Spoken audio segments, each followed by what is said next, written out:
हम जो कुछ भी कर रहे हैं, मैं कुछ दिन पहले कह रहा था, इवन हम जो भक्ति भी कर रहे हैं, वो भी इन तीनों गुणों द्वारा भक्ति नहीं प्रभावित होती है ना, लेकिन हम प्रभावित होते हैं। तो हम इन 3 गुणों में बंद करके इवन भक्ति भी जो करते हैं, वो भी कई बार रजोगुण और तमोगुण से मिक्स हो जाती है ना? तो जैसे अगर मैं एक फॉर इंस्टेंस बताऊँ, तो मोड ऑफ इग्नोरेंस से जब हमारी भक्ति बंध जाती है, तो व्यक्ति बहुत ज़्यादा वॉयलेंस हो जाता है ना? और अपने ग्रीड के लिए वो किसी भी हद तक जा सकता है, भले ही वो डिवोशनल लाइफ में है। एंड जब हमारी भक्ति रजोगुण से मिक्स हो जाती है, तो वो व्यक्ति बहुत ज़्यादा मान प्रतिष्ठा का अभिलाषी हो जाता है, बहुत ज़्यादा ऑपुलेंस कमाना चाहता है ना? और सत्व गुण में भी बंधा तो रहता ही है ना? क्योंकि हमारा, लेकिन फिर भी हमें सत्व गुण तक अपने को उठाने की कोशिश करनी चाहिए, है ना? कम से कम रजो और तमो में नहीं रहना चाहिए। लेकिन भगवान ने बताया था कि किस प्रकार मेरी ही शक्ति से ये सारा संसार इन 3 गुणों के अंदर बंधा हुआ है।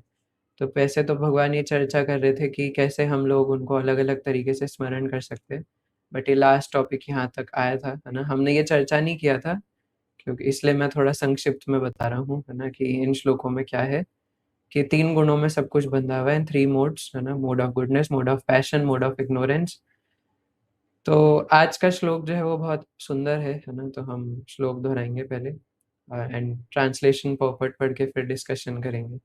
दैवी हेषा गुणमयी मम माया दुरत्यया दैवी दैवी हेष हेषा गुणमयी गुणमयी मम माया दुरत्यया मामेव ये प्रपद्यन्ते मायामेतां तरन्ति ते। मामेव ये प्रपद्यन्ते प्रपद्यन्ते मायामेतां तरन्ति ते। शिवम प्रभु जी एक बार रिसाइट करो। दैवी हेष गुणमयी मम माया दुरत्यया दैवी हेषा दैवी गुणमयी हेषा मम गुणमयी माया मम माया दुरत्यया दुरत्यया मामेव ये प्रपद्यन्ते मायमेतं तरन्ति ते। मामेव ये मामेव ये प्रपद्यन्ते प्रपद्यन्ते मायामेतां तरन्ति ते। मायामेतां तरन्ति ते। रोहित प्रभु। दैवी हेषा गुणमयी मम माया दुरत्यया दैवी दैवी हेषा गुणमयी मम माया दुरत्यया दुरत्यया मामेव ये प्रपद्यन्ते मायामेतां तरन्ति ते। मामेव ये प्रपद्यन्ते मायामेतां तरन्ति ते। अनुवाद तात्पर्य श्रील प्रभुपाद द्वारा। जगत गुरु श्रील प्रभुपाद की जय। प्रकृति के 3 गुणों वाली इस मेरी दैवी शक्ति को पार कर पाना कठिन है, किंतु जो मेरे शरणागत हो जाते हैं वे सरलता से इसे पार कर जाते हैं। श्रील प्रभुपाद कहते हैं, भगवान की शक्तियां अनंत हैं और ये सारी शक्तियां दैवी हैं।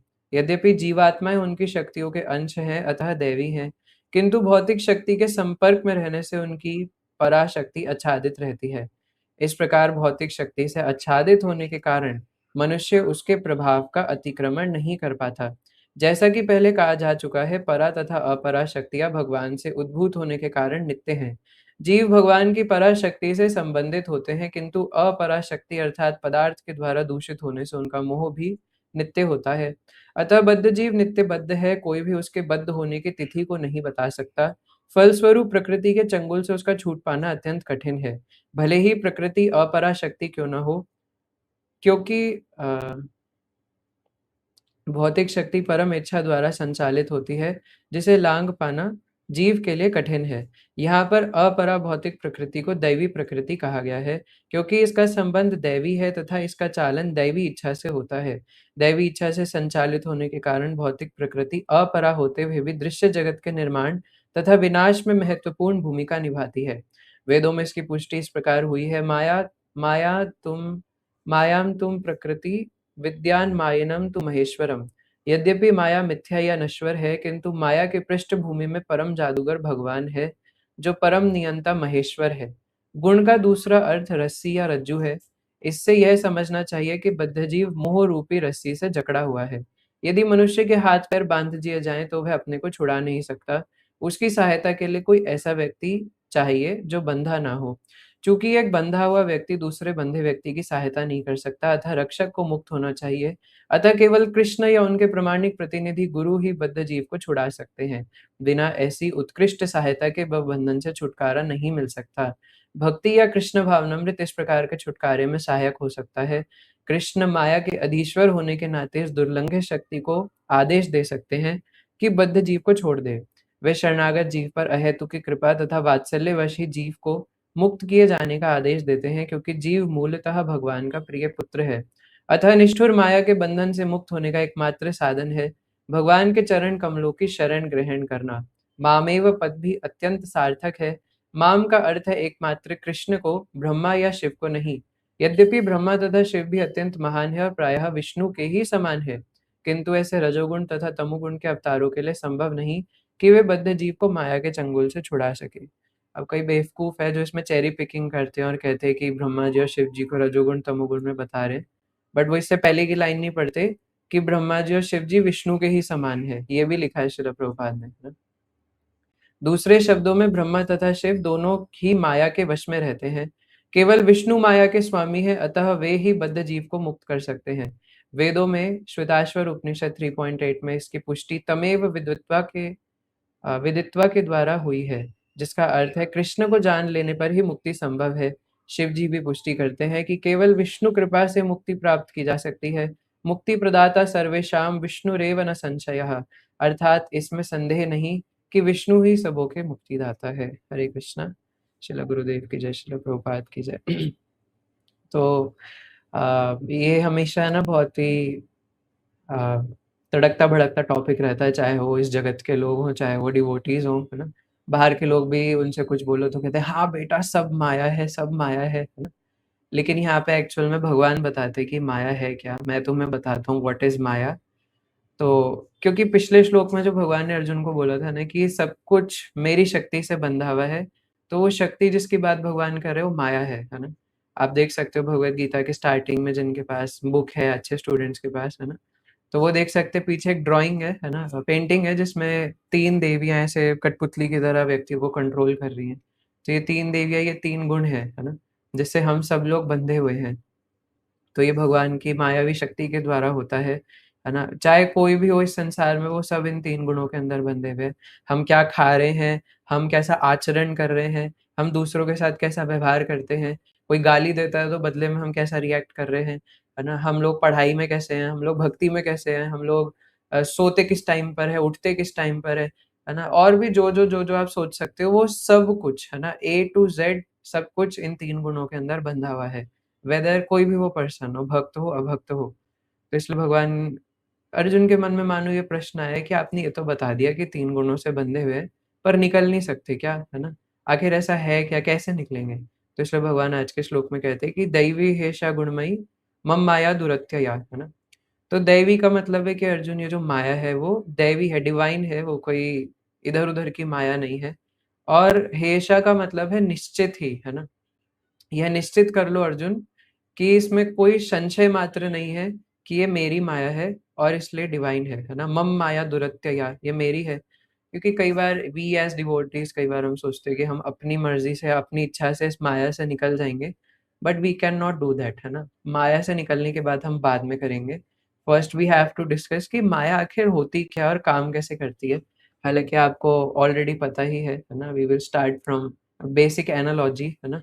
जैसे अ, ये दुर्गा मैया ही माया देवी है ना? हालाँकि भगवान की 2 तरीके की माया होती है, एक होती है योग माया और महामाया। तो अभी हम जिस माया की बात कर रहे हैं वो महामाया की बात कर रहे हैं, है ना? योग माया है जो आध्यात्मिक जगत में भक्तों से भगवान को ढक देती है और जिस वजह से वो आउट ऑफ लव ये नहीं जान पाते कि कृष्ण ही भगवान है ना? कि भगवान यशोदा मैया के सामने जाके बोले कि भगवान ने अपना मुख में ब्रह्मांड दिखा दिया, फिर भी यशोदा मैया मानने को तैयार ही नहीं है कि वो भगवान है। उनको तो लग रहा है कृष्ण में भूत चढ़ गया, जिस वजह से उनके मुँह में ब्रह्मांड दिख रहा है ना? तो आउट ऑफ लव यशोदा मैया, नंद महाराज उनको, है ना, कई बार भगवान अपने गोप सखाओं को भी बोलते थे कि मैं भगवान हूँ, है ना? तो गोप सखा कहते थे तू भगवान है ना? हमें तो नहीं लग रहा कि तू भगवान है ना? लाला झूठ मत बोल। तो इस प्रकार ये है योग माया, है ना?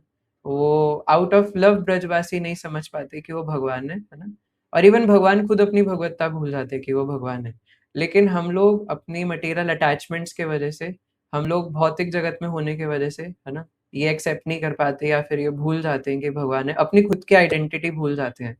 तो ये माया का काम है। तो माया 2 तरीके से काम करती है, आप लिख सकते हैं, है ना? आवरण आत्मिका क्रिया और प्रक्षेप आत्मिका क्रिया, है ना? 2 तरीके से माया काम करती है। आवरण आत्मिका शब्द से ही समझ में आ रहा है, आवरण कर देना मतलब ढक देना। जैसे यहाँ पे श्रील प्रभुपाद बता रहे हैं कि भौतिक शक्ति से आच्छादित होने के कारण माया उसके प्रभाव का मनुष्य उसके प्रभाव का अतिक्रमण नहीं कर पाता। तो इसके लिए हमारे आचार्य एक बहुत अच्छा एनालॉजी देते हैं, है ना? कि जैसे, क्योंकि अब आपके मन में एक प्रश्न आ सकता है, शायद ही आएगा, है ना? कि जो जीवात्मा है वो चेतन है ना? तो जीवात्मा में ज़्यादा एनर्जी है, लेकिन माया तो जड़ है। तो तो फिर जब जीवात्मा उस माया में पड़ जाता है, तो भी वो कैसे उससे बाहर नहीं आ पाता? आखिर ऐसा होता कैसे है? तो इसके लिए हमारे आचार्य बताते हैं, जैसे एक सोने का सिक्का है ना? तो सोने का सिक्का इतना वैल्यूएबल होता है ना? आजकल तो सोने का रेट भी कितना हाई चल रहा है। वो एक सोने का जो बिस्किट है, वो कितना वैल्यूएबल है, कितने लाखों करोड़ों का आता होगा, है ना? मेरे ख्याल 2-3 करोड़ का शायद एक होता है ना? इफ आई एम मुझे नहीं पता। तो अगर उसके लिए एग्ज़ाम्पल देते हैं कि अगर वो रेत के अंदर गिर जाए और एकदम अंदर-अंदर धँस जाए, आपको पता है ऐसे रेत का ये क्वालिटी होती है कि अगर उसमें कुछ गिर जाए और फिर रेत का तूफ़ान आता है, तो वो अंदर-अंदर, अंदर-अंदर धँसता चला जाता है ना? तो क्योंकि अब माया इतनी फैली हुई है, तो इसलिए वो जीवात्मा चेतन होने के बाद भी उससे नहीं निकल पाता, है ना? क्योंकि वो उसके प्रभाव से ढक जाता है। तो जैसे सोने के सिक्के की बहुत वैल्यू थी, लेकिन क्योंकि उसके सामने जो रेत है वो बहुत विशाल है, बहुत बड़ी है, भले ही जड़ है ना? तो वो जड़ रूपी माया से हम निकल नहीं पाते, है ना? और माया जड़ है, लेकिन माया को जो संचालित करने वाली शक्ति है, वो थोड़ी ना जड़ है ना? वो तो साक्षात दुर्गा मैया है। और दुर्गा नाम भी उनका इसलिए पड़ा है क्योंकि दुर्ग मतलब होता है जेल, और जेल की जो कंट्रोलर है, वो है दुर्गा मैया, है ना? इसलिए वो माया देवी है। तो आवरणात्मिका क्रिया क्या करती है? आवरण मतलब ढक देना, है ना? तो माया देवी हमारी आइडेंटिटी को ढक देती है कि जीवेर स्वरूप होए कृष्णेर नित्य दास। हम लोग भूल जाते हैं कि हमारा कार्य क्या था, हम लोग किस लिए बने थे, और अपनी आइडेंटिटी भूल करके हम अपने को इस जगत का मान लेते हैं, है ना? कैसे हमें पागल बनाती है माया देवी? अहमता और ममता के द्वारा, है ना? ये सिर्फ एक्स्ट्रा में है, ये उसमें नहीं है, आवरणात्मिका शक्ति में, है ना? लेकिन आप फिर भी नोट डाउन कर सकते हैं, अहमता और ममता, अहमता और ममता। अहम मतलब कि ये शरीर मैं ही हूँ, है ना? और ममता मतलब कि ये शरीर से जुड़ी हुई जितनी भी चीज़ें वो मेरी हैं, है ना? उनके प्रति प्रगाढ़ ममता, है ना? आजकल कुत्ते-बिल्लियों से भी ममता होती है ना? और किसी को अपने आईफ़ोन 17 प्रो मैक्स से ममता है, किसी को लैपटॉप से ममता है ना? किसी को अलग अपनी गर्लफ्रेंड से ममता है। तो ये अलग-अलग जो भी है, ये अहमता मतलब मैं ये शरीर हूँ, और अपने को शरीर मान करके जिस-जिस चीज़ से आसक्त हो रहे, जुड़ रहे हैं, वो है ममता, है ना? तो इन 2 तरीके से माया पागल बनाती है। तो आवरणात्मिका, है ना? भगवान और हमारे बीच में एक पर्दा डाल देती है ना? तो इस वजह से हम लोग समझ नहीं पाते, है ना, भगवान को, और भूल जाते हैं। हालाँकि हमारा उनसे रिलेशनशिप कभी हटेगा नहीं, है ना? वो सरकारी नौकरी छुटाने पर भी नहीं छूटेगी, लेकिन फिर भी भूल जाते हैं। तो ये है आवरणात्मिका क्रिया, व्हिच कवर्स कृष्णा, है ना, फ्रॉम आवर आईज़, है ना? आवर आईज़ और from our consciousness. And then comes प्रक्षेप आत्मिका क्रिया, है ना? तो प्रक्षेपात्मिका क्रिया है, मतलब ये माया का दूसरा काम है। तो प्रक्षेपात्मिका का मतलब होता है कि प्रक्षेप मतलब एक तरीके से उसको जकड़ लेना, उसको रोक लेना, है ना? तो अगर आप ये शब्द याद रखेंगे तो अर्थ तो अपने आप ही याद हो जाएगा, है ना? इवन लिखने की भी ज़रूरत नहीं पड़ेगी। तो प्रक्षेपात्मिका क्रिया में क्या होता है कि कोई अगर इस जगत से निकल कर के भगवान तक जाने का प्रयास करता है ना? अब ये आवरणात्मिका तो सबके लिए ही होता है, चाहे वो हम हो, चाहे प्रैक्टिसिंग डिवोटीज़ हों, चाहे डिवोटीज़ ना हो, है ना? वो सबके लिए है। लेकिन प्रक्षेपात्मिका उनके लिए है जो यहाँ से निकल कर के और भगवान के पास जाने का प्रयास करते हैं। तो माया देवी का ये काम है कि उन्हें बिल्कुल जाने नहीं देना, है ना? उनको रोक करके रखना है। अगर किसी ने भी निकलने की कोशिश करी, है ना? और ये कोई यहाँ का लॉ सिस्टम नहीं है करप्ट, है ना, कि बेल दे करके भाग गए, है ना? और ऐसे पैसे खिला के भाग गए या जेल की दीवार तोड़ के भाग गए, है ना? यहाँ पर ये काम नहीं करेगा, है ना? इवन उल्टा है कि अगर किसी ने भागने की कोशिश करी, तो उसको और है ना पीटा जाएगा, है ना? जैसे एक बार किसी ने गुरु महाराज से बहुत समय पहले पूछा था कि महाराज आप तो सन्यासी हैं, है ना? आपको तो नहीं माया तंग करती होगी। तो महाराज ने बोला अगर आपको 100 वोल्ट का झटका लगता है तो हमें 440 वोल्ट का लगता है ना? क्योंकि आप जितना ज़्यादा माया के खिलाफ लड़ाई करोगे, श्रील प्रभुपाद बोलते हैं ना कि हम लोग ये घोषणा कर रहे हैं कि हम लोग माया के खिलाफ जंग लड़ रहे हैं, है ना? और हम जितना ज़्यादा भक्ति में आगे बढ़ने की कोशिश करेंगे, माया उतना रोकेगी क्योंकि देखिए अच्छा, तू मेरी गोद से बाहर निकल के जाना चाहता है, अभी रुको अभी बताती हूँ, है ना? तो डिवोटीज़ ऐसे एक्सप्लेन करते हैं कि ये तो थ्योरेटिकल नॉलेज है ना कि और माया हमें कैसे-कैसे फँसाती है ना? जैसे कोई बहुत जैसे हम मान लीजिए कोई बच्चा है ना? बच्चा नहीं मतलब कोई यंग लड़का है ना? और कोई सुंदर-सी स्त्री मान लीजिए, स्त्री स्वरूपा और वो उसको प्यार से बुला रही है ना? वो अकेला है बिल्कुल उस स्त्री के साथ और वो बुला रही है, इधर आओ, है ना? आओ देखो मैं तुम्हें रसगुल्ला खिलाऊँगी, इधर आओ, है ना? और फिर वो बच्चा पास में आएगा और वो बोलेगी, "चलो बेटा, है ना? आ करो, आँखें बंद करो पहले, आँखें बंद करो, है ना? फिर देखो मैं तुम्हें चुंबन दूँगी, है ना? मैं तुम्हें रसगुल्ला खिलाऊँगी।" तो फिर वो आँखें बंद करेगा, है ना? अब बोले पास आओ पास, है ना? मैं तुम्हें चुंबन करूँगी और जैसे ही वो पास आएगा, दे घुमा के चाटा, है ना? कस करके। तो ये माया का काम है ना? कि पहले वो बुलाती है, आओ, आओ, आओ, आओ, पास आओ और फिर घुमा करके दे थप्पड़, है ना? दोनों गाल पे। और हम लोग क्या है कैसे हैं कि हम लोग इतने जन्म से माया की लात खाए जा रहे हैं, लेकिन फिर भी हमें समझ नहीं आ रहा, है ना? तो हम बोलते अरे! ये मुझे थप्पड़ कैसे लगा? तो माया देवी अरे! नहीं बेटा वो कुछ है ना, कुछ हो गया था, है ना? इधर-उधर से हवा आई थी हवा, है ना? मैंने कुछ नहीं किया, मैं तो तुम्हें चुम्बन कर रही थी, है ना? कोई बात नहीं, है ना? दोबारा आँखें बंद करो। अब वो फिर विश्वास कर लेता है और फिर दे घुमा के चाटा। तो ये माया का काम है ना? और हम लोग इतने बेवकूफ़ हैं कि हम लोग माया की लात खा करके भी बार-बार जा कर के उसी में पड़ते हैं और उन्हीं के पास जाते हैं, है ना? तो ये माया के 2 काम हैं, आवरणात्मिका क्रिया, है ना? हम हमारी आइडेंटिटी को ढक देना और फिर उसके चलते हम भूल जाते हैं कि हम कौन हैं। और जैसे मैं कई बार कहता हूँ कि हम इस संसार के रिश्ते-नातों को या अपनी जो सो कॉल्ड रिस्पॉन्सिबिलिटीज़ है उसको अपने ऊपर सुपर इम्पोज़ कर देते हैं। और कहीं तो ये बेवकूफ़ी की हद पार तब हो जाती है जब उसको सुपर इम्पोज़ करने के चक्कर में हम भक्ति छोड़ देते हैं, है ना? कि अभी देखो मेरे को अपना जेईई नीट क्लियर करना है, इस वजह से मैं भक्ति नहीं कर सकता। एक बार ये क्लियर हो जाए उसके बाद कर लूँगा। क्या गारंटी है कि क्लियर करने के बाद आप ज़िंदा बचोगे, है ना? मर गए तो, है ना? लाइफ़ इतनी अनसर्टेन है, आए दिन कोई नई बीमारी आ जाती है कि क्या हो जाता है, क्या नहीं हो जाता, है ना? और मरे नहीं भी तो क्या गारंटी है कि आप जेईई नीट क्लियर कर ही लोगे और कर भी लिया तो क्या गारंटी है कि आप भक्ति करोगे ही, है ना? तो इसलिए इस प्रकार से हमें आवरण कर लेती है ना? हमारी आइडेंटिटी को ढक देती है कि इस संसार के रिश्ते-नाते और चीज़ों को हम लोग अपने ऊपर इतना सुपर इम्पोज़ कर लेते हैं कि उसी को अपना मान लेते हैं कि मैं ये शरीर हूँ, मैं एक अनुभव नामक एक व्यक्ति हूँ, है ना? और मेरा काम है कि मैं इस प्रकार से जो भी हमारा काम है ना, मेरा काम है कि स्कूल जाना, मेरा काम है कि मैं कॉलेज का हेड बॉय हूँ, है ना? मेरा काम है कि मैं इस कंपनी में काम करता हूँ तो मैं इधर जॉब करूँगा, है ना? तो इधर मेरा जॉब करना ही काम है और मेरे को सबको गाइड कोई बिज़नेसमैन है ना? या कोई कंपनी का मालिक है, तो सोचेगा कि मैं अनुभव हूँ और मेरा काम है इस पूरी कंपनी को, है ना, देखना और यही मेरा काम है बस, है ना? पूरे टाइम मैं यही सोचूँगा कि कैसे इस कंपनी को आगे बढ़ाना है। इसलिए नरोत्तम दास ठाकुर महाशय वार्न करते हैं, है ना? असत्संग सदा त्यागा छाड़ा अन्य गीता रागा कर्मी ज्ञानी परिहारी दूरे है ना? कि एक भक्त को कर्मी और ज्ञानी से दूर रहना चाहिए, है ना? और भी बहुत लंबा वर्स है, लेकिन उसमें से जो अभी हमारा रिगार्ड में है कि कर्मी और ज्ञानी से भक्त को दूर रहना चाहिए, क्योंकि हमारी श्रद्धा भी कोमल है ना? और कर्मी और ज्ञानी लोग, खासकर जो कर्मी लोग हैं, है ना? वो हमारे दिमाग में घुसा देंगे, "अरे बेटा, भक्ति तो बाद में भी हो जाएगी, है ना? इट्स ओके, है ना? कोई बात नहीं, भक्ति करने के लिए पूरा जीवन पड़ा है, लेकिन अभी ये 2 साल है ना? अभी अच्छे से पढ़ाई कर लो बेटा।" बेवकूफ़ कहीं के, है ना? वो इतने जन्म से यही कर रहा था, है ना? और किसने बोला कि पढ़ाई करने के लिए मना किया है ना? दोनों चीज़ साथ में हो सकती है। जब हार्दिक प्रभु जी कर सकते हैं, तो बाकी लोग भी कर सकते हैं, है ना? तो हार्दिक प्रभु जी तो फिर भी अभी तैयारी कर रहे हैं, लेकिन और भी अभी ऐसे रिसेंट में कई सारे एग्ज़ाम्पल्स हैं, जो ऑलरेडी सीए बन चुके हैं, है ना? या फिर इतने बड़ी-बड़ी पोज़ीशंस पर है ना?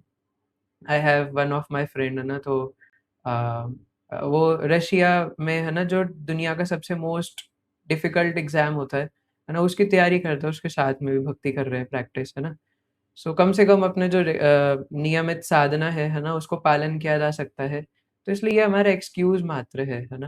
अगर हम एक्सक्यूज़ बनाएँगे ना तो जब कंडीशन फ़ेवरेबल हो जाएगी, तो भी हम एक्सक्यूज़ ही बनाएँगे, है ना? और मैंने हमेशा ये चीज़ देखी जाती है, अनफ़ेवरेबल सिचुएशन में तो बोल देते हैं, है ना? कभी पूछो अनफ़ेवरेबल सिचुएशन होती है कि 16 माला डेली क्यों नहीं हो रही? कभी फ्लक्चुएट, कभी 9, कभी 8, कभी 12। तो अभी वो इमरजेंसी सिचुएशन है ना, घर में कोई मृत्यु हो गई थी तो वहाँ पे आए हुए हैं, इस वज़ह से नहीं हो पा रहा। लेकिन जब सिचुएशन फ़ेवरेबल भी हो जाती है, तो भी सब लोग हमारे आस-पास है, लेकिन उस समय भी फिर नहीं करते, है ना? तो इसमें गलती किसकी है? माया की कि हमारी? है ना? हम लोग अपनी मर्ज़ी से माया को पकड़े हुए हैं। और कोई बोले कि जैसे इसके लिए एक और एग्ज़ाम्पल देते हैं, किसी पेड़ को हमने कस करके पकड़ा हुआ है ना? और बोल रहे हैं, "अरे! मुझे छुड़ा दो, इस पेड़ ने मुझे पकड़ लिया, अरे कोई तो बचाओ।" है ना? अरे तो बेवकूफ़ कहीं के पेड़ ने तेरे को नहीं पकड़ा, तूने पेड़ को पकड़ा है ना?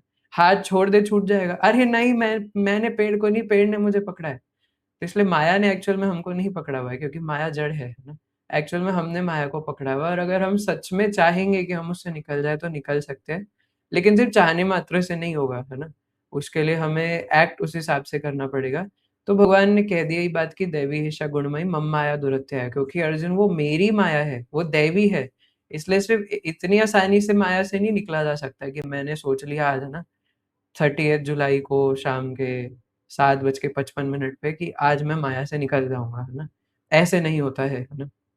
क्योंकि जितना हम लोग प्रयास करेंगे निकलने का, उतना फँसाएगी। इन दिस रिगार्ड ना when Srila Gour Govind Maharaj was explaining this particular topic है ना? तो जब गौर गोविंद महाराज जी ये टॉपिक एक्सप्लेन कर रहे थे माया का, तो महाराज जी ने जो एग्ज़ाम्पल दिया था मैं जस्ट वो डायरेक्ट कॉपी पेस्ट कर रहा हूँ, है ना इधर। तो महाराज के सामने आपको पता है आप में से अगर किसी ने गौर गोविंद महाराज का कोई भी क्लास सुनी है, तो महाराज के सामने जो भी डिवोटीज़ बैठे होते थे ना, महाराज उनको पर्सनली टारगेट करते थे, है ना? कि यू मिस्टर पीटर, है ना? You are a two legged animal, है ना? तो इस प्रकार most revered his holiness Gour Govind Maharaj इस प्रकार से एक-एक को टारगेट करके बोलते थे, है ना? क्योंकि महाराज को पता है ये कलयुग के जीवात्मा है ना? इनको जब तक टारगेट करके नहीं बोलो, इनको पल्ले नहीं पड़ता।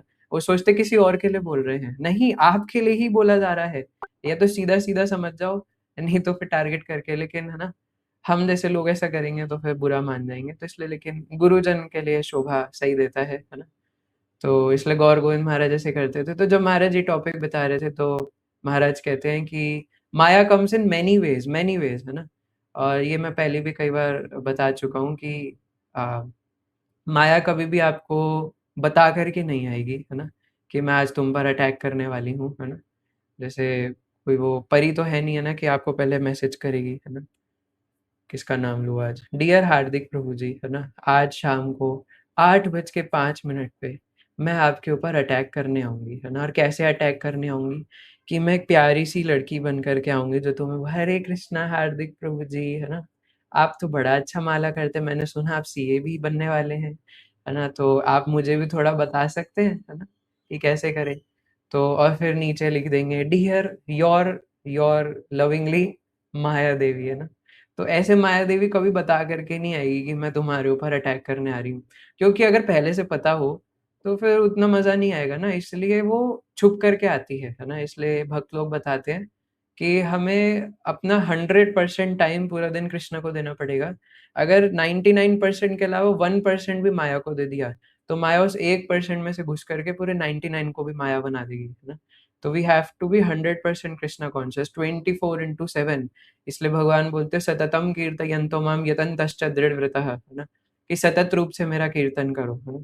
तो माया देवी ऐसे बता के नहीं आएगी। तो महाराज जी कहते हैं आगे अ, मतलब ये वाला पार्ट महाराज ने नहीं बताया था तो बट कॉन्टेक्स्ट में जस्ट है ना ऐड कर दिया मैंने।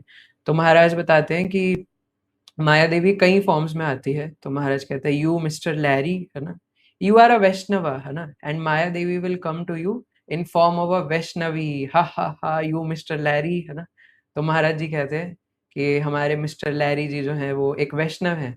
और देखो उधर कई सारी वैष्णवियाँ भी बैठी हैं, है ना? खूब तिलक लगा करके कंठी माला, है ना? हरे कृष्णा कृष्ण कृष्ण हरे हरे, है ना? And mister Larry will think है ना कि oh see there is so much nice वैष्णवीज़ है ना? कितनी सुंदर वैष्णवीज़ हैं यहाँ, है ना? एंड देखो मैं वैष्णव हूँ, ये वैष्णवी है, चलो, है ना? साथ में हरे कृष्णा करते हैं, है ना? साथ में भक्ति करेंगे। तो ये भी एक तरीका है जिससे माया देवी आती है। हम तो सोचे ओह! है ना, हम लोग कृष्णा को सेंटर में रखेंगे, साथ में भक्ति करेंगे, मैं उस दिन भी कह रहा था ना, पता नहीं कौन इस बात का प्रचार करता है ना, कि हमें कृष्ण को सेंटर में रखना चाहिए, है ना? लाइक एक बार ना, जैसे अब लोगों को क्या होता है ना कि अपने सेल्फ इंस्टिंक्ट को पूरा करने के लिए भक्तों की बात को भी अपने तरीके से तरोड़-मरोड़ कर देंगे, है ना? जैसे एक लेक्चर में, है ना, most glorious his grace Amarendra Prabhu ji ऐसे बताते हैं कि give your heart to someone who has given their heart to Krishna, है ना? अब कई जो यूथ है ना, वो उसका दिमाग गलत तरीके से लगाते हैं कि अपना हार्ट उसको दो जो कृष्ण को दे चुका है, का मतलब है किसी अपोजिट जेंडर से डिवोटी उसको अपना दिल दे दो। अरे बेवकूफ कहीं के, है ना? उनका मतलब ये था कि जो गुरुजन है, जो प्रेमी भक्त है, क्योंकि प्रेमाधन विना व्यर्था दरिद्र जीवन, है ना? तुम कैसे कह सकते हो कि सामने वाला प्रेमी भक्त है कि नहीं? तो इसलिए अपना हृदय प्रेमी भक्त को देना है ना? इवन अ, ये हायरार्की मैं नहीं बता रहा हूँ, श्री विश्वनाथ चक्रवर्ती ठाकुर बोलते हैं, है ना? कि हमें ऐसे भक्तों का संग करना चाहिए जो प्रेमी भक्त हैं, है ना? मतलब ट्राई करना चाहिए मोस्टली।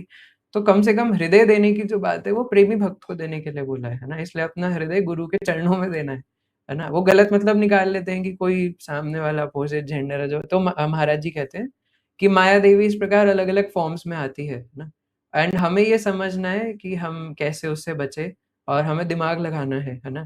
कि यार मैं भक्ति में आने से पहले भी यही कर रहा था, भक्ति में आने के बाद भी यही कर रहा हूँ। बस फ़र्क इतना है कि उसमें भक्ति का ठप्पा लग चुका है ना? कर तो मैं यही हरकतें रहा था पहले भी। पहले भी मैं जंक फूड खाने में इतना अटैच था, अभी भी मैं वही हूँ, बस उसके ऊपर भक्ति का ठप्पा लग चुका है ना?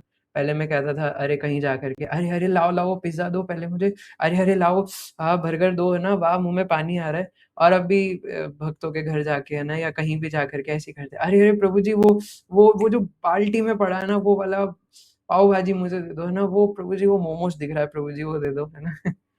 सो दिस इज़ हाउ, है ना, फनी नेचर ऑफ माया, है ना? और एक और फनी नेचर है माया का, है ना?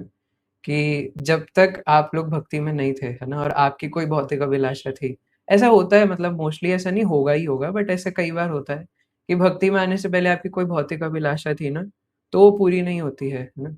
लेकिन आप भक्ति में आ गए तो कई बार ऐसा होता है कि कृष्ण हमारा टेस्ट नहीं लेते हैं, है ना? लेकिन समटाइम्स माया देवी टेस्ट करना चाहती है, क्योंकि अब कई लोग ना माया देवी को भूतनी समझते हैं ना, कई लोग बोलते भी ऐसे, "अरे! माया की वजह से हो रहा है ना? माया की वजह से नहीं हो रहा, है ना? हम माया में फँसे हुए हैं।"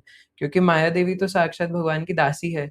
तो माया देवी को तो हृदय पर पत्थर रख कर के, दुर्गा मैया को हृदय पे पत्थर रख के हमारे लिए ये सब करना पड़ता है, टेस्ट लेना पड़ता है। क्योंकि जब कोई टीचर हमारा टेस्ट लेती है, तो इसलिए नहीं लेती क्योंकि उनको टॉर्चर करने में मज़ा आ रहा है ना? कि मैथ्स का प्रॉब्लम बहुत खतरनाक वाला दे दिया। इसलिए देते हैं क्योंकि अगर हम जैसे लोग बाद में जाके डॉक्टर बन गए, है ना? बिना अच्छे से पढ़े-लिखे, तो फिर हम पेशेंट्स का भी क्या हाल करेंगे, है ना?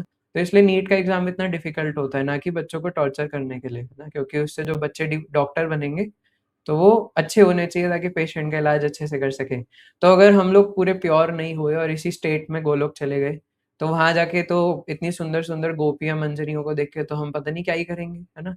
वहाँ पे तो गाय, बछड़े और सुंदरता को देख के इधर-उधर भाग जाएँगे, है ना?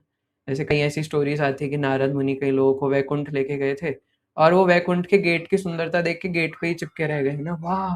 कितना सुंदर दरवाज़ा है ना? कितना सुंदर यहाँ पे आभूषण है, पेड़ है। वैकुंठ जाके वो गेट के बाहर ही चिपक गए ना, कितना सुंदर गेट है। तो ये हमारी स्थिति होगी अगर हम लोग इस कंडीशन में गोलोक चले गए। तो इसलिए माया देवी वो टेस्ट लेती है ना? तो इसलिए माया कम्स इन मेनी फॉर्म्स। तो गौर गोविंद महाराज ने ये वाला एक पर्टिकुलर एग्ज़ाम्पल दिया था, है ना? एंड एक जगह भागवतम में भगवान भी तीसरे स्कंद में है शायद, है ना? भगवान भी कहते हैं कि एक स्त्री को मेरी माया के स्वरूप में देखो।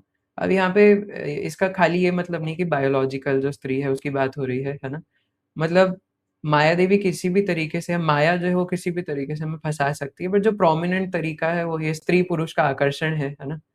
क्योंकि इस संसार में 2 चीज़ें हमें बाँधती है, कंचन और कामिनी, है ना? धन और स्त्री, है ना? स्त्री मतलब अपोज़िट जेंडर, है ना? स्त्री एक जेनेरिक शब्द यूज़ किया गया है, बट लेकिन स्त्रियों के लिए पुरुष और पुरुष के लिए स्त्री, है ना? हम लोग देखते हैं, और कितने सारे बड़े-बड़े जो साधु हैं या मेनली सॉरी तपस्वी या मुनि जो हैं, उनके बड़े-बड़े फॉल डाउन्स इसी कारण हुए हैं। सौबरी मुनि 60,000 साल तक पानी के अंदर तपस्या कर रहे थे। 60,000 साल बाद आँख खुली, 2 मछलियों को मेट करते हुए देखा, बोले मैं भी विवाह करूँगा, है ना? मेरे भी खूब बच्चे होंगे, बाहर आए और फिर है ना, और ऐसे कितने सारे हैं ना, पूर्वरवा क्षत्रिय राजा है ना, उसकी कहानी है, और वो उर्वशी के पीछे पड़ गए है ना, और बहुत राजा पुरंजन है, वो पुरंजनी के पीछे है ना, और पुरंजनी के चक्कर में करते करते खुद अगले जन्म में पुरंजनी बन गए है ना। तो ऐसे बहुत सारे हम लोग एग्जाम्पल्स देखते हैं है ना। तो इसलिए श्रील गौर गोविंद महाराज कहते हैं कि we have to be very much careful है ना। तो इस प्रकार से माया देवी हमें फंसाती है, आवरणात्मिका क्रिया और प्रक्षेपात्मिका क्रिया। तो ये तो हुआ कि भगवान बोलते हैं मेरी माया को पार पाना अर्जुन बहुत बहुत बहुत कठिन है। जब भगवान खुद बोल रहे हैं कि कठिन है, तो हम कौन से गाय के गोबर है ना कि जाके कोशिश करें इस माया से निकल पाने की है ना, जब भगवान ने खुद बोल दिया। सो हम इससे पार नहीं पा सकते ऐसे, तो कैसे है ना, क्या करें फिर, हाथ पे हाथ रख के बैठ जाएं। तो अगली लाइन में कहते हैं माँ में व ये प्रपद्यन्ते माया मेताम तरंती थे है ना, कि अगर कोई निश्चित रूप से मेरी शरण ग्रहण कर ले है ना, और वो माया के मालिक है क्योंकि भगवान, और मेरी शरण ग्रहण कर ले, तो मैं उसको माया से छुटकारा करा सकता हूँ है ना। एंड इवन ये शिव पुराण और अन्य जगह पे से यहाँ लिखा भी है श्रील प्रभुपाद ने लास्ट में, कि शिव जी भी पुष्टि करते हैं मुक्ति प्रदाता सर्वेशाम विष्णुरेव न संशयः है ना। एकमात्र मुक्ति प्रदान करने वाले जो दाता है वो विष्णु है ना। विष्णु तत्वों के अलावा और कोई मुक्ति नहीं प्रदान कर सकता, कोई भी देवी देवता भी नहीं कर सकते है ना। तो इस माया से मुक्ति सिर्फ और सिर्फ भगवान दे सकते हैं, और उसके लिए भगवान की शरण ग्रहण करना आवश्यक है। जैसे महाराज इसके लिए बहुत अ, अच्छी स्टोरी बताते हैं है ना, कि एक एक बार एक डिवोटी था है ना, हार्दिक प्रभु जी को लेते हैं आज है ना। तो हार्दिक प्रभु जी एक दिन बुक डिस्ट्रीब्यूशन करने जा रहे थे, तो तो सुबह-सुबह है ना, वो सोचे कि है ना बड़े-बड़े लोगों को प्रीच करूँगा क्योंकि हम लोग नित्यानंद प्रभु की पार्टी से हैं। So we will do class preaching है ना, not mass preaching, so we will do class preaching है ना। तो बड़े-बड़े लोगों के घरों में जा कर के उनको बाँटेंगे। तो हार्दिक प्रभु जी को पता लगा कि है ना, घर के साइड में थोड़ा दूर जाके एक बड़ा-सा सेठ रहता है जिसका बहुत बड़ा घर है, और वो सुबह-सुबह ही मिलेगा। तो सुबह-सुबह वो श्रील प्रभुपाद के स्मॉल बुक्स लेके, भगवद गीता लेके, और 6:30 बजे जपा सेशन के बाद वहाँ पहुँच गए। और वहाँ घर में अंदर घुसे, तो उन्हें बोले सेठ जी मैं आपके लिए भगवद गीता लेके आई हूँ, है ना। आई हूँ इसलिए क्योंकि वो हिंदी बोलते तो आया हूँ को आई हूँ बोल देते हैं। तो निताई गौर सेठ जी मैं आपके लिए भगवद गीता लेके आई हूँ, है ना। अब कोई आवाज़ नहीं आती अंदर से, और सेठ जी तो खर्राटे मार के सो रहे हैं। तो ऐसे थोड़ा और अंदर हार्दिक प्रभु जी ने पैर रखा, तो एक एक वहाँ पे जर्मन शेफर्ड था है ना, बड़ा-सा, और वो बाहर आया और उनका पैर पकड़ लिया है। और वो चिल्ला रहे, "अरे! अरे! अरे छोड़ मुझे, छोड़" है ना, "नो, नो टॉमी नो शू" है ना, उसे ये भी नहीं पता उसका नाम क्या है, "छोड़ मुझे, छोड़।" अब वो छोड़ नहीं रहा ना, हार्दिक प्रभु जी रो रहे हैं है ना, सेठ जी बचाओ, बचाओ" है ना। और फिर जैसे उनकी नींद खुलेगी वो देखेंगे, अरे! है ना, कोई डिवोटी आया है जिसकी आवाज़ आ रही है, तो वहीं से बोलेंगे, "टॉमी" है ना, "चुप।" तो वहीं से वो जर्मन शेफर्ड पीछे हट जाएगा और छोड़ देगा। तो ऐसे ही भगवान है ना, ये माया ने हमें पकड़ रखा है ना, बिल्कुल उसी एक फ़िरियोशियस डॉग के समान है ना। तो एक जानवर की तरह हमारा पैर पकड़ रखा है ना माया ने। तो इसलिए भगवान अगर गोलोक से वहाँ से चिल्ला करके बोल दे कि माया उसे छोड़ दो, तो हम छूट सकते हैं, लेकिन और कोई उपाय नहीं है। जब तक भगवान नहीं बोलेंगे उसे छोड़ दो, वो नहीं छोड़ेगा, है ना। और ये कुत्तों का स्वभाव होता है ना। जो थोड़ा पालते-वालते उनको पता होगा, ये कुत्तों का स्वभाव होता है, वो सिर्फ़ अपने मालिक की सुनते हैं, है ना? क्योंकि वो इवन आजकल there is a saying in material world कि even dogs are more loyal than humans, है ना? कि कुत्ते जो है इंसानों से ज़्यादा क्या है, वफ़ादार हैं, है ना? तो इसलिए एग्ज़ाम्पल कुत्ते का यहाँ पे लिया गया है। तो इसलिए माया जो है वो भगवान की वफ़ादार है। आप कितना भी चिल्ला लो, कितना भी कुछ कर लो, है ना, छोड़ दे, ये कर दे, वो कर दे, है ना। कई लोग वैष्णो देवी जाते हैं ना, माँ मुरादें पूरी कर दे, हलवा बाँटूँगी, है ना। क्योंकि वो सिर्फ़ अपनी भौतिक मुरादें पूरी करना चाहते हैं, है ना। बाँटूँगी कि चाटूँगी पता नहीं। तो लेकिन माया से छूटने का एक ही तरीका है ना, जब तक वो भगवान की शरण में नहीं जाएगा, माया से नहीं छूट पाएगा, है ना। तो इसलिए अब भगवान की शरण में जाने का मतलब है कि we have to cry for Krishna, है ना। और हमारे सभी आचार्यों ने यही किया है। इसलिए हमें ना ये वैष्णव सॉन्ग गाने चाहिए, सुनने चाहिए, इनके ऊपर मेडिटेट करना चाहिए। हमारे हर वैष्णव सॉन्ग के अंदर आचार्य क्राइंग मोड में भगवान से प्रार्थना कर रहे हैं, है ना। ऐसा नहीं कि भगवान माया से छुड़ा, ऐसे नहीं होता है ना। तो भगवान से तहे दिल से प्रार्थनात्मक दृष्टि से और प्रार्थनात्मक भाव से भगवान से ये याचना करनी पड़ेगी, है ना, कि आप ही एकमात्र मेरे रक्षक है, तुम ही तो रक्षक और पालक अमार, है ना। तो आप ही मेरे एकमात्र रक्षक है, पालक है ना। और आचार्य तो हर जगह ही बोलते हैं, गौरांगा बोलिते हबे पुलक शरीरा, हरि हरि बोलिते नयने बबे नीरा। गौरांग गौरांग बोल के कब मेरे रोम रोम पुलकित होंगे, और हरि हरि बोल के कब मेरी आंखों से अश्रु प्रवाहित होगा, है ना। हम तो माला ही नहीं करते, तो हमारे तो ये भाव भी कहाँ से आएगी हरि हरि बोल के अश्रु प्रवाहित हो, है ना। तो जब नाम जप ही नहीं करेंगे, है ना, या अपनी 16 माला ही नहीं पूरी करेंगे, तो फिर कहाँ से ये भाव भी आएगा कि हरि हरि बोल, अगर, है ना, उसके बाद भी हम बोल रहे, तो फिर ये तो डुप्लीसिटी है ना। दिस इज कपटता, डुप्लीशियस भाव है ये। तो इसलिए नाम जब करेंगे टाइम पर, है ना, अटेंटिवली करेंगे, तब ये बोल सकते हैं कि हरि हरि बोल करके कब मेरे अश्रु आएंगे, है ना? तो इसलिए प्रार्थना और साधना दोनों ज़रूरी है। खाली प्रार्थना से काम नहीं चलेगा, और खाली साधना से भी काम नहीं चलेगा, है ना? क्योंकि साधना से हम लोग श्री श्री राधा श्याम सुंदर को नहीं पा सकते, है ना? खाली साधना से। तो साधना के साथ प्रार्थना को मिलाना पड़ेगा, तभी हमें इतने सुंदर-सुंदर भजन, श्लोक, है ना? हर जगह पे कुंती महारानी भी स्तुति कर रही हैं, वो भी प्रार्थना ही तो है। भीष्म पितामह स्तुति कर रहे हैं, इवन वृत्रासुर तक स्तुति कर रहे हैं, ब्रह्मा जी तक स्तुति कर रहे हैं, इंद्रदेव भी स्तुति कर रहे हैं, देवी-देवता स्तुति कर रहे हैं, है ना? राजा कुलशेखर स्तुति कर रहे हैं, है ना? बलराम दास स्तुति कर रहे हैं, मीराबाई स्तुति कर रही हैं, है ना? हम संप्रदाय के बाहर प्रहलाद महाराज, ध्रुव महाराज, हर जगह देख सकते हैं, हर एक भक्त ने भगवान को स्तुति करके ही पाया है ना? तो अपने दिल के भाव, है ना, बोलना, लेकिन खाली स्तुति करके नहीं पाया, है ना? ध्रुव महाराज ने स्तुति करने से पहले साधना भी करी थी। प्रहलाद महाराज ने प्रार्थना करने से पहले साधना भी करी थी, है ना? तो ये नहीं बात है कि आप 8 बजे उठो, साधना नहीं कर रहे हो और साधना कार्ड में लिखो सीकिंग प्रेयर्स, है ना? सॉरी, है ना, ऐसे नहीं होता है ना। आपको सीकिंग प्रेयर से पहले प्रेयर्स के लिए एक पात्र चाहिए, है ना, जिसके लिए आप बोल सको, है ना। भीख मांगने चले गए, भीख मांगने के लिए कुछ है ही नहीं, यूं तान करके बैठे भीख दे दो मुझे, भीख दे दो, है ना, ऐसे भीख मिलती है क्या, है ना। भीख मांगने के लिए सर झुकाना पड़ता है ना, मुझे कृपया भीख दे दीजिए। फटे हुए कपड़े पहन के जाने पड़ेंगे, गले में क्यूआर कोड वाला आई कार्ड पहन के जाओगे तो कौन भीख देगा, है ना। हो सकता है कोई देवी दे, है ना, तो कोई देवी दे मतलब है कि हो सकता है कोई देवी-देवता दे दे, लेकिन भगवान नहीं देंगे, है ना? क्योंकि भगवान कुछ भी दे सकते हैं, आप जो मन में चाहो वो भगवान से माँग सकते हो, बट भगवान अपने भक्तों का संग नहीं देते किसी को इतनी आसानी से, है ना? जब तक आप फूट-फूट करके रोओगे नहीं भगवान के सामने और उन्हें ये विश्वास नहीं दिलाओगे, है ना, कि मैं सच में चाहता हूँ कि आप मुझे अपने प्रेमी भक्तों का संग दो, भगवान नहीं देंगे, है ना? क्योंकि वो अब उनका इंटरनल सर्कल है और ऐसे किसी बाहर वाले व्यक्ति को कैसे एंट्री दे सकते हैं? तो जब तक वो ये दिखाएगा नहीं अपने निष्ठा से, अपने साधना से और अपने इंक्विजिटिव भाव से कि मैं सच में चाहता हूँ, है ना? तब तक भगवान अपने भक्तों के बीच में एंट्री नहीं देंगे, है ना? और दे भी दे तो हमें लगेगा कि हम भक्तों के बीच में हैं, बट एक्चुअल में हम नहीं होंगे, है ना? क्योंकि उनके भाव को हम अंगीकार नहीं कर पाएँगे, है ना? क्योंकि कपटता है हृदय में, है ना? तो इसलिए साधना ज़रूरी है प्रार्थना के साथ, है ना? तो जब तक साधना नहीं करेंगे तब तक प्रार्थना भी विफल हो जाएगी, है ना?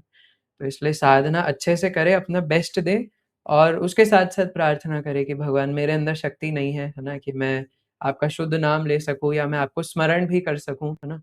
तो कृपया आप मुझे शक्ति प्रदान कीजिए, है ना? श्री श्री कृष्ण चैतन्य प्रभु दया करो मोरे, तोमा बिना के दयालु जगत संसारी। पतित पावन हेतु तव अवतार, मो सम पतित प्रभु ना पाइबे आर। हा हा प्रभु नित्यानंद प्रेमानंद सुखी, कृपावलोकन करो आमी बड़ो दुखी, है ना। तो श्री कृष्ण चैतन्य प्रभु दया करो मोरे, है ना। नरोत्तम दास ठाकुर महाशय कहते हैं कि हे चैतन्य महाप्रभु आप मुझ पर कृपा कीजिए क्योंकि आप दया के अवतार हैं, है ना। और आप दया के अवतार हैं, आप सभी जीवात्माओं पर दया करने आए हैं, पतितों का उद्धार करने आए हैं। अब यहाँ पर है कि महाप्रभु कपटियों का उद्धार करने नहीं आए, है ना? पतित का उद्धार करने आए, और मुझसे ज़्यादा पतित आपको कोई नहीं मिलेगा। और कपट कैसे नहीं हो, अगली लाइन में बोलते हैं, है ना? हा हा प्रभु नित्यानंद प्रेमानंदा सुखी, है ना? नित्यानंद प्रभु आप तो हमेशा प्रेमानंद में रहते हैं, परम आनंद में रहते हैं, और आप सभी को सुखी कर सकते हैं। लेकिन मैं इतना दुखी क्यों हूँ? कृपा बलो काना करो आमी बड़ो दुखी, है ना? मुझ पर कृपा कीजिए क्योंकि मैं दुखी हूँ। दुखी इसलिए नहीं हूँ कि मेरा जेईई नीट नहीं क्लियर हो रहा, या मेरा ब्रेकअप हो गया इसलिए दुखी हूँ, है ना? या मेरी प्रॉपर्टी के पेपर मुझे नहीं मिल रहे इसलिए दुखी हूँ। बहन की शादी नहीं हो रही इसलिए दुखी हूँ, है ना? थ्री इडियट्स में आता है ना, बहन की शादी नहीं हो रही है ना? तो ऐसे इन सब चीज़ों की वज़ह से दुखी नहीं हूँ, है ना? बल्कि इसलिए दुखी हूँ कि मैं आपने जो प्रेम देने आए हो, वो मुझे महसूस क्यों नहीं हो रहा है ना? और मैं उसको फुलफ़िल क्यों नहीं कर पा रहा हूँ, मैं उसको एग्ज़ीक्यूट क्यों नहीं कर पा रहा हूँ, मुझे आपकी प्रेमा भक्ति क्यों नहीं मिल रही है। इसलिए कनू रामदास गोस्वामी भी इसी भाव में बोलते हैं, दया करो मोरे निताई, दया करो मोरे। अगतिरगति निताई, साधु लोक बोले। कि मैंने साधुओं से सुना है निताई कि आपके अलावा, है ना, और कोई गति नहीं है, तो मुझ पर दया कीजिए। उसमें एक लाइन आती है कि मैंने तो साधुओं से ये भी सुना है कि आप दुखियों को सुख प्रदान करते हो। तो हे निताई, मैं इतना दुखी क्यों हूँ, है ना? तो जब तक हमें प्रार्थना नहीं करेंगे, जब तक रोएँगे नहीं, तब तक भगवान को नहीं पता चलेगा कि हम सच में चाहते हैं कि हमें उनके प्रेमी भक्तों का संग मिले।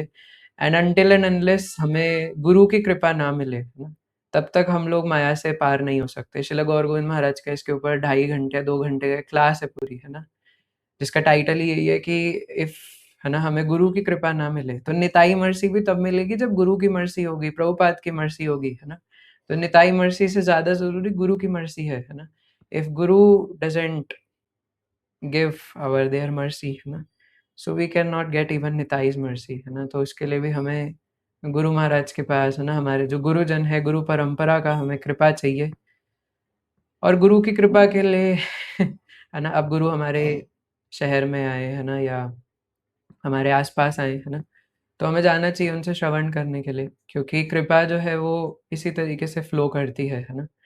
और ऐसे कई जगह पे शास्त्रों में बताया है कि जब हम सामने बैठ कर के सुनते हैं, तो उनके मुख से जो वाणी है, उसमें से कण होते हैं जो निकल कर के, और उनकी कृपा, उनकी दृष्टि हमारे ऊपर पड़ती है ना?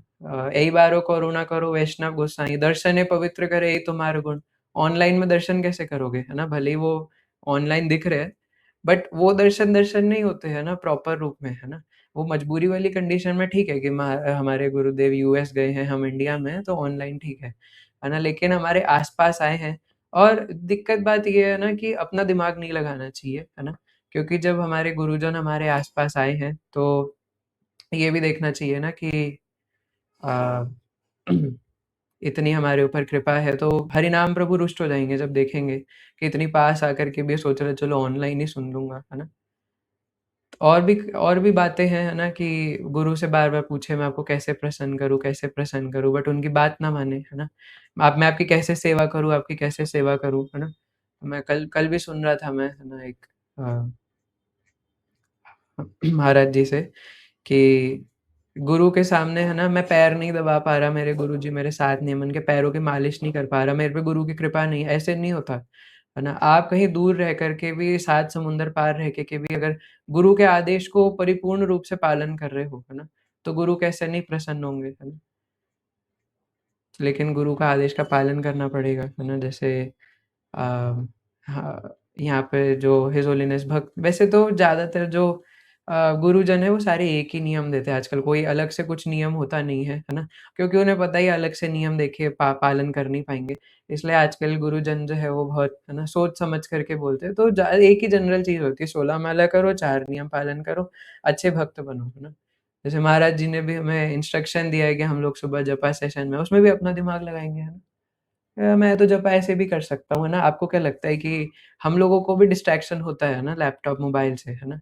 लेकिन उन्होंने कुछ बोला है तो कुछ सोच समझ करके बोला होगा, है ना? तो और भी अपना-अपना दिमाग लगाते हैं ना, ऐसे कर लेंगे, वैसे कर लेंगे, ये कर लेंगे, वो कर लेंगे। ये तो एक है, और भी इंस्ट्रक्शंस है कि डेली हमें श्रवणम करना है ना? सुबह टाइम से ब्रह्म मुहूर्त में जल्दी उठना है ना? और ये सब कोई अलग बात नहीं है, शिला प्रभुपाद ने भी यही सब स्टैंडर्ड्स दिए हैं, है ना? ब्रह्म मुहूर्त में उठना है। शिला प्रभुपाद एक बार वृंदावन में अपने 2 डिसाइपल्स को कहते हैं, मतलब वो डिसाइपल उठे नहीं थे सुबह, है ना? तो शिला प्रभुपाद कहते हैं, "if you are waking up any time after 5:30 AM, you are not going back to Godhead in this lifetime", है ना? This is the standard set by Srila Prabhupada कि अगर आप 5:30 के बाद कभी भी उठ रहे हो, है ना? 5:30 भी ये आखिरी है ना? इसके बाद आप कभी भी उठ रहे हो, you are not going back to Godhead in this very lifetime, है ना? And we have to do it daily, है ना? ये नहीं कि कभी कर लिया, कभी नहीं करा, कभी 16 माला कर ली, कभी 10 माला करी, है ना? एक बार श्रीपाद आइंद्र प्रभु वृंदावन में थे, तो एक डिवोटी थे, शायद दिल्ली से आए थे, तो वो वृंदावन आए थे, तो आइंद्र प्रभु तो वृंदावन से इतने अटैच थे। आइंद्र प्रभु उनसे कहते हैं कि क्या बात है ना, आजकल वृंदावन में दिखते हो? तो इंग्लिश में डिस्कशन हुआ हुआ था ऑब्वियसली। तो उन्होंने बोला, जो दिल्ली के भक्त थे, कि हाँ, वो मेरी ना कई दिन से 16 माला नहीं हो रही थी, तो मुझे टेम्पल प्रेसिडेंट ने बोला कि जाओ वृंदावन जाओ, जो तुम्हारी माला बची है ना, कई लोग इवन पूरा बैकलॉग बना के रखते हैं। इवन अमोघ लीला प्रभु जी को बता रहे थे, कई डिवोटीज पूरा लिख करके लगते हैं और 1 महीने बाद उन्हें पता चलता है कि मेरी 450 माला बैकलॉग है ना? क्योंकि 16 में से कभी 2 करी है, कभी 10 करी है, कभी 16 करी है। ये कौन से शास्त्र में ऐसा लिखा हुआ है ना, कि कभी 2 करो, कभी 16 करो? आपको पता है महाप्रभु उसके घर से भोग एक्सेप्ट नहीं करते जो 64 माला नहीं करता, है ना? हम लोग लड्डू गोपाल जी को पता नहीं शाक-भात क्या-क्या बना के खिलाया जा रहा है। आपको क्या लगता है ऐसे एक्सेप्ट कर लेंगे? है ना? माला हो नहीं रही है और आपके हाथ से भोग ग्रहण करेंगे, है ना? हम लोग इतने अनक्वालिफाइड है, इतने अनक्वालिफाइड है, एकदम राक्षस प्रजाति के, भगवान क्यों हमारे हाथ से भोजन ग्रहण करेंगे? उसकी फोटो खींच के फिर ग्रुप में भेजेंगे, है ना? Today I have made mango smoothie for my Laddu Gopal, है ना? या फलाना-ढिमकाना, भगवान एक्सेप्ट ही नहीं करेंगे, है ना? और 64 माला भी शिला प्रभुपाद ने बोला था पहले करने को, है ना? लेकिन क्योंकि हमसे होगा नहीं, है ना? इवन हमारे लिए नहीं बोला था 16 माला, है ना? ध्यान दीजिए। हालाँकि मैं ये नहीं कह रहा हूँ कि 16 माला करने से कुछ नहीं होगा, क्योंकि वो आचार्य वाणी है ना? लेकिन इनिशियली शिला प्रभुपाद ने 64 राउंड्स करने को बोला था। एंड ऐसा एक जगह आई गेस चैतन्य चरितामृत में पॉपर्ट में भी शिला प्रभुपाद बोल रहे हैं, है ना? क्योंकि वो फॉरेनर लोगों को यही नहीं पता रामकृष्ण कौन है, भगवान कौन होते हैं ना, तो अमीन, अमीन जीसस, जीसस करते रहते हैं ना। तो उनको 64 बता करके वो सीधा नहीं कर पाएँगे, तो 32 फिर 16 ऐसे लाए, है ना? लेकिन हमसे वो 16 भी नहीं हो रही तो फिर कहाँ जाएँगे हम, है ना? साधना कार्ड डेली भेजना नहीं है, 16 माला करनी है तो घूमते-घूमते साइकिल की चेन की तरह घिस-घिस के करनी है ना? तो ये कहाँ पे कौन-सी जगह पे शिला प्रभुपाद ने बताया है कि कभी इतनी कर लो, कभी उतनी कर लो, ना हो पाए तो बाद में कर लेना। तो ये डिवोटी भी ऐसी, इनकी लगभग 100-200 माला बैकलॉग चल रही थी। तो ये जाके बताते, "महेंद्र प्रभु हमें ये माला रह गई थी, है ना, तो मैं मेरे टेम्पल प्रेसिडेंट ने बोला जाके पूरी करो और फिर वापस सेवा में आ जाना, अभी सेवा से थोड़ा ब्रेक लो।" तो श्रीपाद आनंद प्रभु कहते हैं, "येस, है ना, you can complete your pending rounds, है ना, which you have done, but when you are taking initiation, है ना?" And Shila Prabhupada also gave this instruction, when you take initiation you promise that you will chant daily 16 rounds, है ना? ये नहीं बोला कि 16 राउंड्स करूँगा, डेली 16 राउंड्स करूँगा, है ना? तो वो डेली वाला क्राइटेरिया कैसे पूरा होगा, है ना? फिर बहाना बनाते हैं कि वो भक्तों ने बोला था कि, है ना, बाद में भी कर सकते हो, है ना? That is for a emergency situation, है ना? एक तो ना मैं एक और चीज़ ना कई बार भक्तों को बोलता हूँ, है ना? कि हमारे खासकर हमारे जो काउंसलर्स या मेंटोर्स कभी बोलते हैं या हमारे गुरुजन कुछ भी बोलते हैं ना, आपको उस बात का सिर्फ लिटरल मीनिंग नहीं लेना है कि वो लाइन बोल दी तो लक्ष्मण रेखा खींच दी, है ना? उसके पीछे का सार ग्रही भाव समझने की कोशिश करना चाहिए कि वो किस कॉन्टेक्स्ट में बोली गई है ना? या क्यों बोली गई है ना? तो अगर सार ग्रहण नहीं करेंगे तो फिर गड़बड़ हो जाएगी, क्योंकि अभी है ना, हमारे इतने सारे पूर्व आचार्य हैं, है ना? और हमारे इतने सारे संप्रदाय हैं। अगर हम सिर्फ़ अपने संप्रदाय की भी बात करें, इतने पूर्व आचार्य हैं, इतने सारे अलग-अलग, अलग-अलग मत हैं, है ना? इतनी अलग-अलग, अलग-अलग टीचिंग्स हैं, तो इसलिए हमें उसका सार ग्रहण करना चाहिए कि वो आखिर उसमें बताना क्या चाहते हैं, है ना? अगर हम सिर्फ़ लिटरल बात को कॉपी पेस्ट करेंगे कि यहाँ पर ऐसा बोला है, तो ऐसा ही मतलब है ना? तो ये बात नहीं होती है, इसको हम जैसे भगवत गीता में भी कहते हैं कि आप सिर्फ़ एक श्लोक पढ़ के नहीं बोल सकते कि यहाँ पे ये बोला है तो ऐसे ही होगा, है ना? आप भगवत गीता भी पढ़ रहे हो तो आपको पूरे अध्याय का और पूरे Bhagavad Gita as a whole उसका भाव समझना पड़ेगा और वो हमारे बस की तो है नहीं, तो फिर हमें भक्तों से पूछना चाहिए, है ना?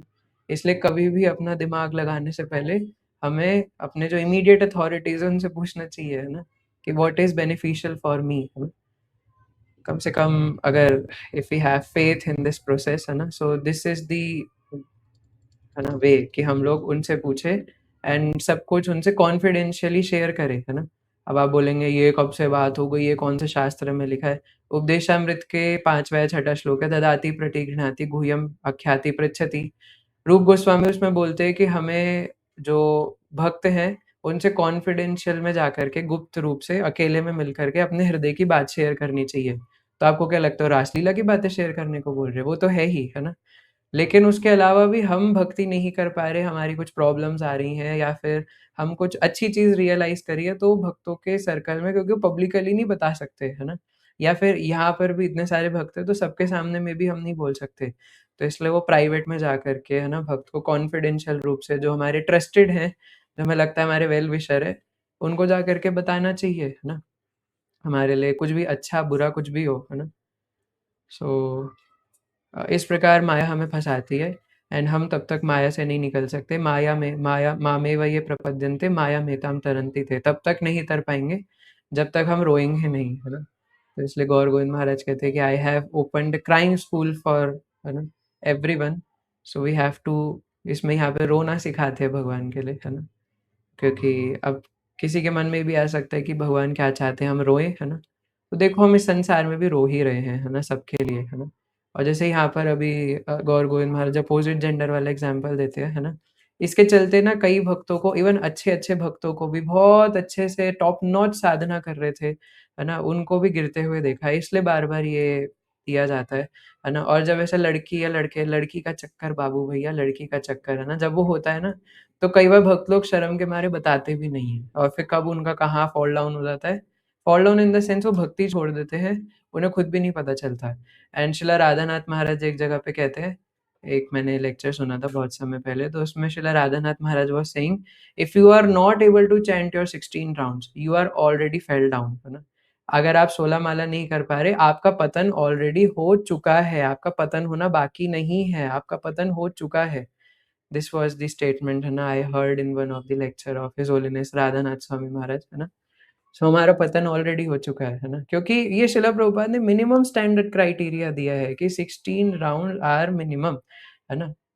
बहुत रेयर केस सिनेरियो में शिला प्रभुपाद के एक डिसाइपल थे, क्योंकि we don't do sugar coating, है ना? तो जो सत्य है सब बोलना चाहिए। तो ऐसा भी एक केस था जिसमें शिला प्रभुपाद के एक डिसाइपल थे, तो वो ना फार्म में बहुत ज़्यादा सेवा करते थे गायों की, और वो अकेले थे पूरे फार्म में। तो शिला प्रभुपाद को लेटर लिखते कि शिला प्रभुपाद, मैं यहाँ फार्म में आपके लिए इतनी सेवा कर रहा हूँ, तो मुझे समय नहीं मिलता 16 माला करने का भी। तो शिला प्रभुपाद उनको वापस लेटर में रिप्लाई करते कि इट्स ओके, है ना, अगर आप 16 माला नहीं भी कर पाओ तो कोई बात नहीं, है ना? लेकिन वो गुरुजन के आदेश पर था, है ना? और वो बहुत रेयर केस सिनेरियो है जिसमें सिर्फ़ गुरु के पास, है ना, इतनी फ्लेक्सिबिलिटी होती है कि वो चेंज कर सकते हैं। तो ये भी है, ये भी एक सिनेरियो है। लेकिन उसमें सिनेरियो क्या था कि वो प्रभुपाद जी की अलग सेवा में लगे हुए थे और उस समय डिवोटीज़ ज़्यादा थे नहीं, है ना? बहुत कम डिवोटीज़ थे और सेवा का लोड बहुत ज़्यादा था। मंदिर भी खुद ही बनाना है, प्रचार भी खुद ही करना है, बुक डिस्ट्रीब्यूशन भी खुद ही करना है, गायों का ध्यान भी खुद ही रखना है। तो इसलिए शिला प्रभुपाद ने उनके लिए माइनॉरिटी, मतलब उनके लिए अलग फ्लेक्सिबल रूल कर दिया था, ठीक है, आप नहीं कर पाओ 16 माला को कोई थोड़े दिन, तो भी चलेगा, है ना? लेकिन जब फ्री हो जाओ वापस से, तो फिर प्रयास करना कि करो, है ना? लेकिन हम लोग अपनी मर्ज़ी से नहीं छोड़ सकते हैं, है ना? तो अ, एक यहाँ पे शिला प्रभुपाद तात्पर्य में कहते हैं कि बद्ध जीव मोह रूपी रस्सी से जकड़ा हुआ है ना? माया देवी हमें इल्यूज़नाइज़्ड कर देती है, इसलिए संसार के लोगों को, वस्तु को अपना मान लेते हैं। और इसका एक और अर्थ है ना? जो हमारे शास्त्रों में आचार्य भक्तिविनोद ठाकुर बताते हैं कि रस्सी में ऐसे करके कुछ था, है ना? कि जैसे एक रस्सी देख ली है ना आप, जैसे सुबह-सुबह मान लो कि शिवम प्रभु जी, है ना, सुबह मंगला आरती में जा रहे हैं ना एकदम 4 बजे और अंधेरा हो रहा है ना? और शॉर्टकट लेने के चक्कर में वो किसी घास वाले एरिया से जाने लग गए और बड़ी-बड़ी जंगली घास है उधर, है ना? और घास के बीच में उन्हें एक लंबी-सी रस्सी पड़ी हुई मिल गई, है ना? और वो रस्सी को साँप देख कर के, है ना, एकदम पीछे जो भी है उसको धक्का मारते हुए भागे, है ना, "साँप, साँप भागो, साँप है ना?" और चढ़ कर के इधर-उधर भाग रहे। तो लेकिन अगर किसी ने कभी साँप देखा ही ना हो, है ना? तो उसे कोई डर नहीं लगेगा। अब इस एक एग्ज़ाम्पल से मायावाद का खंडन किया है हमारे आचार्यों ने, और भी कई सारी एनालॉजीज़ हैं। लेकिन जैसे वो रस्सी को साँप मान लेता है ना? और डर के भाग जाता है, उसी प्रकार हम लोग इस जगत की चीज़ों को अपना मान करके, वस्तु व्यक्तियों को अपना मान करके और भगवान को ही भूल जाते हैं, है ना? तो इसलिए भगवान अगर कृपा करे तो वात्सल्यवश वो माया को ऑर्डर दे सकते हैं कि इसको छोड़ दो, है ना? अगर भगवान ऑर्डर ना दे तो फिर हम लोग फँसे रह जाएँगे, है ना? और भगवान तब तक ऑर्डर नहीं देंगे जब तक हम भगवान से प्रार्थना नहीं करेंगे, है ना? कि भगवान छुड़ा दो, प्लीज़ छुड़ा दो। मैं आपके बिना भोग नहीं करना चाहता, आप तो मेरे मालिक हो, आप मेरे प्राणधन हो, है ना? और मैं लास्ट में ये कह रहा था कि मन में ये नहीं आना चाहिए कि ये तो भगवान की नौकरी है, भगवान के लिए क्यों रोना है? हम इस जगत में भी रो ही रहे हैं, है ना? किसी स्त्री को पाने के लिए, एक सुंदर लड़की से शादी हो जाए, इसके लिए भी तो लोग रो ही रहे हैं, है ना? बार-बार टिंडर पे अकाउंट क्यों बनाते हैं, है ना? देखने के लिए कि एक सुंदर स्त्री मिल जाए, जिससे विवाह हो जाए, है ना? और कई बार कोई मिलता नहीं है, तो घर वाले भी परेशान हो जाते हैं, हम हमारे बेटे के लिए या बेटी के लिए कोई मिल नहीं रहा है, खासकर बेटे के लिए ना, कोई मिल नहीं रहा है, मिल नहीं रही है उसके लिए। और बेटा भी परेशान है ना कि क्या करे, ना कोई लव मैरिज कर रहा है, ना अरेंज मैरिज कर रहा है, पैसों के लिए रोए जा रहा है ना? जॉब के लिए रो रहा है ना? मुझे जॉब मिल जाए। पूरी रात-रात भर उसी के बारे में सोचता रहता है, जॉब नहीं लगी तो क्या होगा? जेईई नीट नहीं क्लियर हुआ तो क्या होगा?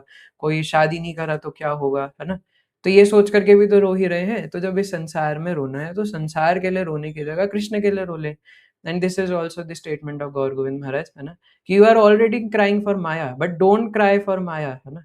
You are cheating with Krishna, but cheat with Maya, है ना? और चीट माया को कैसे करना, हरिदास ठाकुर सिखाते हैं। हरिदास ठाकुर के साथ पास साक्षात माया देवी प्रोस्टिट्यूट का वेश धारण करके आई थी, लेकिन हरिदास ठाकुर बोलते थे, बस मैं आपसे बात करूंगा, है ना? चीट का मतलब ये होता है, वो सीधा सीधा नहीं बोला उन्होंने कि है ना भाग जाओ। हरिदास ठाकुर कहते हैं मैं आपसे बात करूंगा, बट अभी मेरी माला कंप्लीट हो जाए फिर बात करूंगा, है ना? ऐसे करके हमें माया को चीट करना, ना कि कृष्णा को, है ना? तो हम यहीं विराम देंगे। किसी का कोई प्रश्न है तो हैंड रेज कर सकते हैं। So the conclusion is कि we should wholeheartedly pray from Krishna and be very humble, है ना? बहुत विनम्र भाव से हमें भगवान से प्रार्थना करनी है, आचार्यों के भावों को अपने आप से अलाइन करके, है ना? ठीक है? Yes Shivam Prabhu ji. Hare Krishna Prabhu ji, thank you for such a beautiful class. Prabhu ji, मैं पूछा जैसे आप कल बता रहे थे कि 5 दरवाजा होता है, तो क्या आखिरी दरवाजा यही है क्या कृपा?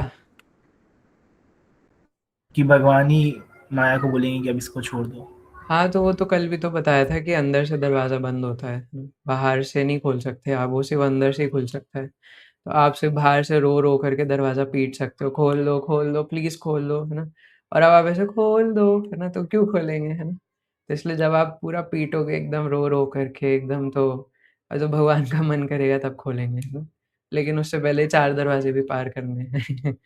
है ना? तो वही है साधना, है ना? और फिर प्रार्थना। तो साधना, प्रार्थना दोनों साइमल्टेनियसली। जैसे मैं बताया था कि जप शुरू करने से पहले भी प्रार्थना करनी चाहिए, है ना? Thank you Prabhu ji.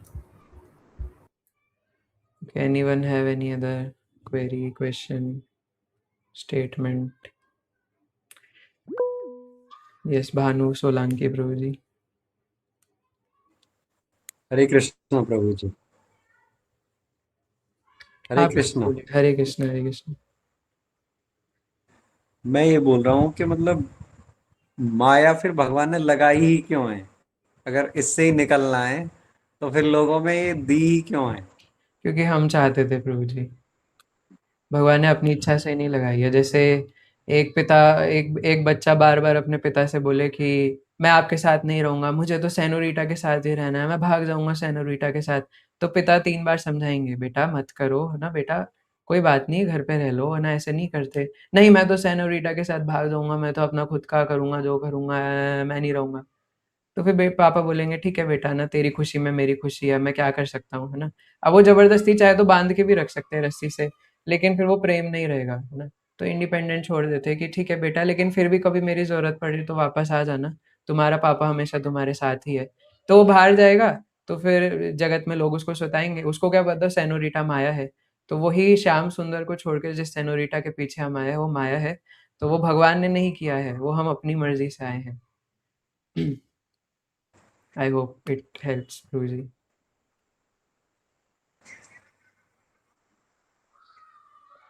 Okay. ठीक है, मुझे लगता है और किसी का कोई प्रश्न नहीं है, तो हम यही विराम देंगे। 3 बार हरे कृष्ण महामंत्र बोल के आपका धन्यवाद करेंगे। हरे कृष्णा, कृष्ण कृष्ण